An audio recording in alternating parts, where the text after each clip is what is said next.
Now, speaking. Okay, hello everyone once again. Today, Merck and I Hi. will be discussing the chart of Uranus going retrograde, starting its retrograde movement that will be taking place exactly tomorrow. So here in front of us is the chart of that exact moment when Uranus will still be in Gemini, and it will slowly but surely start moving backwards into the sign of Taurus, only to then later start its direct movement in Taurus, and once and for all then enter Gemini in 2026 and stay there for the next 7 years. Right. So hi, Boya, and myself, I'm Merck. And the last video, if our viewers have been watching us, last video we discussed was about the lunar eclipse that's happening on the 7th. So this Uranus retrograde is happening right a day before the lunar eclipse happens. So this is actually adding to the intensity of the lunar eclipse. And at the same time, there's also one more outer planet which has recently changed signs, although it has been retrograding for quite some time, and that is Saturn. So it has moved beyond Aries and now gone back into Pisces. So it's in the last degree of Pisces right now. So I feel that since the eclipse is actually taking place in the sign of Pisces, and we already have Saturn entering Pisces, plus Uranus retrograding at around the same time. So I think the eclipse is going to be under the influence of these two outer planets in some major way. Also, today we see that Mars and Jupiter's square has gone exact. So that is also some kind of explosive energy there, which can get out of control really fast if not handled well. So let's talk about the Uranus first, which is retrograding. So, what do you think could be the effect of this Uranus when it stations retrograde tomorrow? I'm used to seeing Uranus being very disruptive, and this becoming only more pronounced as it shifts Mhm. its movement. So in the moments when it stations, when it's stationary, either moving into retrograde motion or towards direct motion, I see Uranus as being even more malefic than it usually is. Mhm. So disruption of, as usual with Gemini, communication, but here we also have bigger forms of traffic. I think yesterday, as Uranus was stationary, there happened an accident in Portugal where some form of, I don't know the exact name of it, but like cabin taking people, um, so from one side to the other side has collapsed, and there are 15 reported deaths. So very aggressive and potentially dangerous. Uh, Although we have a trine with Pluto. So if this structure, on this example, if this structure has already been faulty, as it has been, it's been quite old, then this accident potentially prevented uh, an even bigger danger that could have happened. Since there is, however, a contact to Pluto, I think we can expect certain life or death matters on a grand scale. So this would also play out on mundane astrology level. Globally, we could see some big shifts taking place in Right, either I agree. direction, both Yeah. positive and negative, depending on the forces who are the main actors here. Not to go into too much detail about it. Um, on the other hand, as Uranus and Saturn will be in a sextile as slowly Uranus moves back into Taurus, I think this again has a positive note for humanity, for us to really become more grounded and have a stronger base before we once and for all proceed into Aries and Gemini in the next year. Right.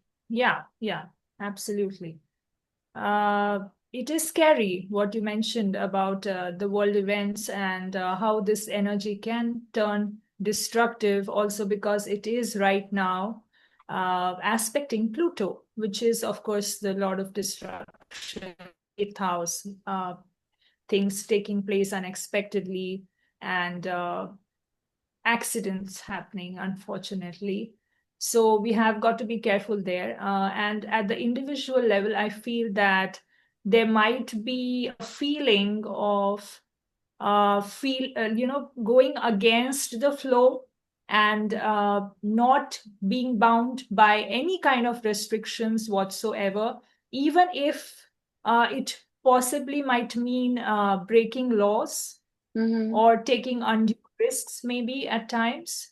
So I think at the individual level, this energy could manifest in this kind of a manner. And we have to be careful about that, because we should not be going in the wrong direction, right? So Yeah. although yes, individual freedom is important, and we should have a novel way of approaching things in 2025. Of course, we want to be progressive and we want to be innovative, but at the same time, we have to make sure that certain boundaries which have been put in place for our own safety should not be getting crossed, because then it can translate into something destructive for the entire collective. Exactly. Yeah. And to add to this, you reminded me of something that I also associate with Uranus going back into Taurus, as Taurus is the sign also of values. And in the digital realm, I see values, for example, when it comes to AI, as policies. So Uranus going back into Taurus means that we will have to redefine certain policies when it comes to artificial intelligence use in order to protect humanity, so that once the AI goes into full bloom, we are standing on more secure foundation, and we are at least a little bit more certain that AI is not so likely to turn against us.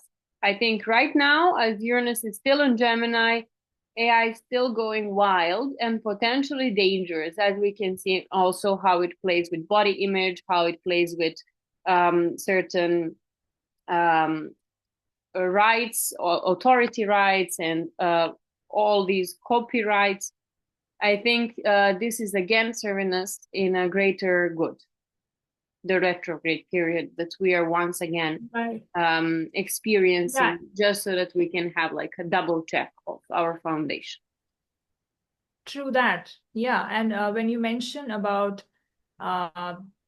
getting scammed, basically, or falling for incorrect information online and things like that, I can see that Neptune, which is also retrograding, right? So Neptune is also going to sometime maybe cross over into the other sign. So I think that will be a dangerous time, because if we do not have the framework and the laws in place by then I think the fog that will get created and the deception that can happen with that energy can be really strong.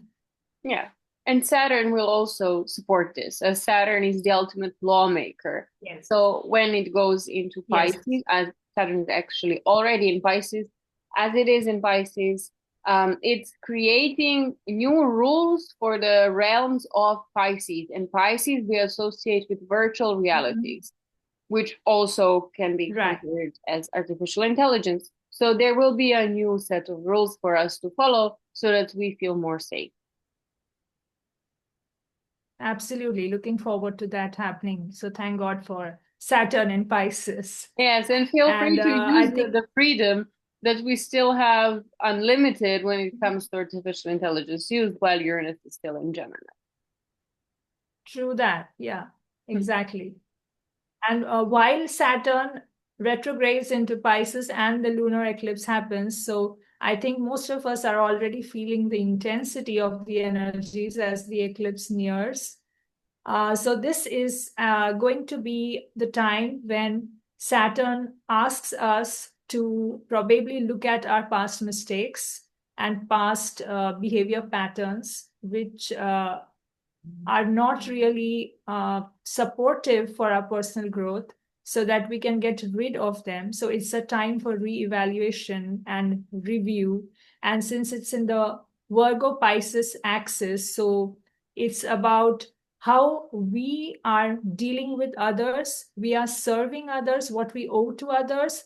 At the same time, placing personal boundaries in place without having a negative feeling about it, or self guilt about it. So we also need to show ourselves some self love and respect, not get hypercritical about things, and not get into that negative thinking mode.